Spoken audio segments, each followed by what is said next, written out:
തീരാത്ത നോവായി മലയാളി മനസ്സുകളിൽ ഇന്നും നിലനിൽക്കുന്ന സാന്നിധ്യമാണ് ബാലഭാസ്കർ. 2018 സെപ്റ്റംബർ 25-നാണ് ബാലഭാസ്കറും കുടുംബവും സഞ്ചരിച്ച കാർ ദേശീയപാതയിൽ തിരുവനന്തപുരം പള്ളിപ്പുറത്ത് വെച്ച് മരത്തിലിടിച്ച് അപകടമുണ്ടായത്. ബാലഭാസ്കർ, ഭാര്യ ലക്ഷ്മി, മകൾ തേജസ്വിനി ബാല, ഡ്രൈവർ അർജുൻ എന്നിവരാണ് വാഹനത്തിലുണ്ടായിരുന്നത്. 2 വയസ്സുകാരി തേജസ്വിനി ബാല സംഭവ സ്ഥലത്ത് വെച്ച് തന്നെ മരിച്ചു.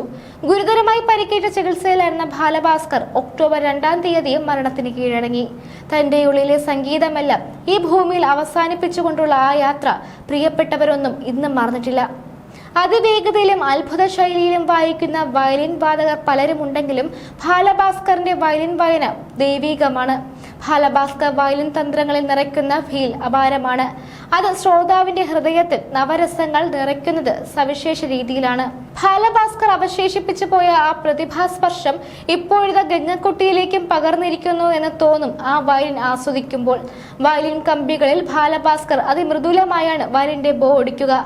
അത്ര സുലഭ രസങ്ങളിലേക്കും ശ്രോതാക്കളെ കൂട്ടിക്കൊണ്ടുപോകാൻ വയലിനുമേൽ വലിയ സമ്മർദ്ദങ്ങൾ ഏൽപ്പിക്കാറില്ല ബാലഭാസ്കർ.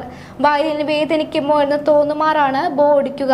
പക്ഷെ അപ്പോൾ വയലിനിൽ വിരിയുക അതിമൃദുല വികാരങ്ങളാണ്, ഹൃദയത്തെ ആഴത്തിൽ തൊട്ടൊഴുകുന്ന വികാര സരസ്.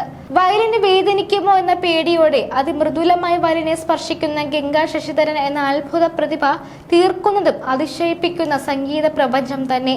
കർണാടക സംഗീതവും ഭക്തിഗാനവും നിറഞ്ഞ വലിയൊരു സംഗീത ലോകം തുറന്നിട്ട് ലോകത്തെ വിസ്മയിപ്പിക്കുകയാണ് ഗംഗാ ശശിധരൻ എന്ന ഈ ചെറുപ്രായക്കാരി. സ്റ്റേജിൽ ഇരിക്കുമ്പോൾ തീരെ അശ്രദ്ധമായി ഇരിക്കുകയാണെന്ന് തോന്നും.